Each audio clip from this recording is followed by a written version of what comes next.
This is the 5-Minute Bible Hour presenting What's the Deal with Abram sleeping with his wife's slave. Details coming up. Hey everybody, now last week we looked into Abram becoming a father at 86.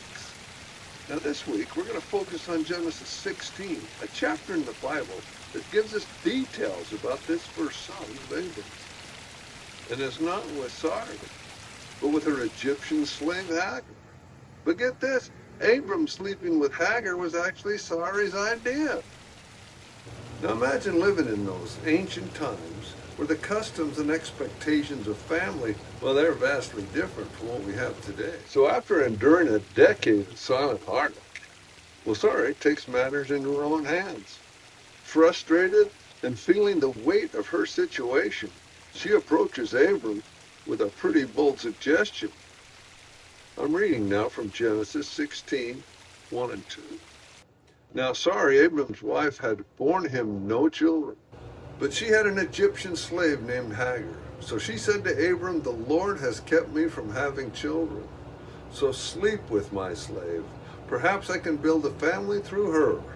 Now Abram agreed to what Sarai said. But here it is. In ancient times, it was quite acceptable for wives to offer their servants to their husbands as surrogates. Any resulting children would legally belong to them. Well, that was Sarai's plan. But look, she's decided to take matters into her own hands rather than putting her faith in God's promise. Sounds a little like when Adam chose to listen to Eve in the garden, showing that same lack of faith and trust in God. So Abram takes Hagar into his bed, and it doesn't take long for her to conceive. Suddenly things shift. Hagar now is pregnant and starts to look down her nose at Sarai. Now can you imagine the tension in that house? Now here's Sarai, who's been struggling for years, and finally Hagar has been quickly blessed with what she wanted the most. Now that animosity leads to a heated confrontation. Feeling the sting of Hagar's disdain, well, Sarai turns to Abram, and the atmosphere shifts once again. Sarai is angry and feels betrayed, mistreating Hagar out of jealousy and frustration. And Hagar, unable to endure the harshness, decided to flee into the wilderness. She believes that running away is her only means of escaping a situation that is spiraling out of control. But this is where the story takes a remarkable turn. In Genesis 16, 7 through 8, we learn that an angel of the Lord found Hagar near a spring in the desert. It was a spring that was beside the road to Shur. And he said, "Hagar, slave of Sarai, where have you come from, and where are you going?" "I'm running away from my mistress Sarai," she answered.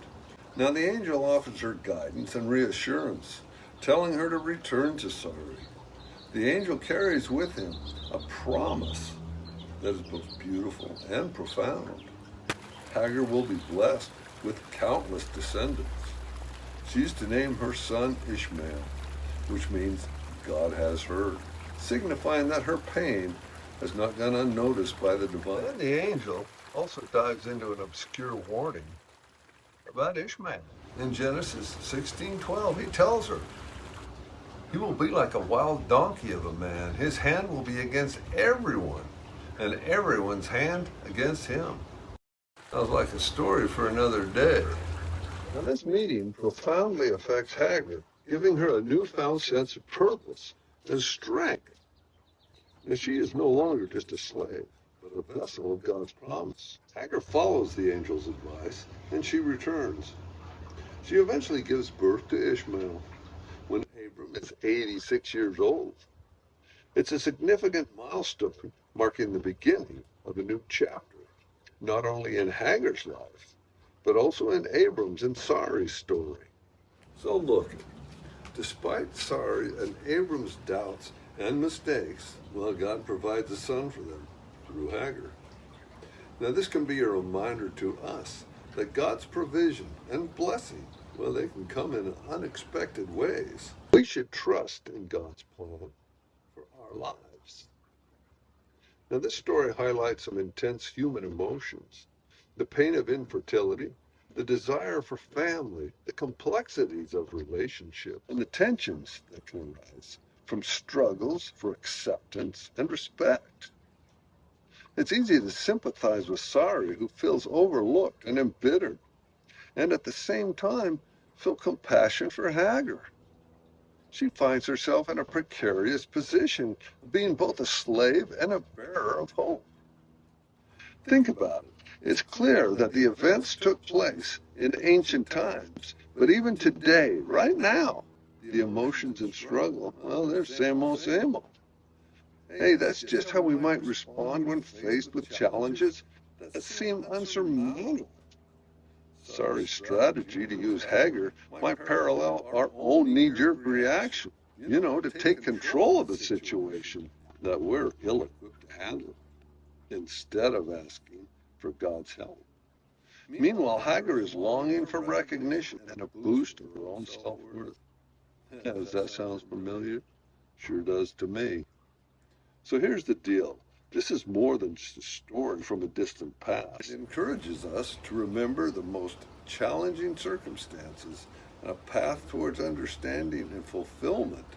Well, it can present itself from unexpected sources. If we keep our hearts open, we can recognize God's work in our lives, and we might just find that sense of purpose that transforms our personal journey. Now, next week, what's the deal with the whole circumcision business? Oh, dang. I'll see you next week.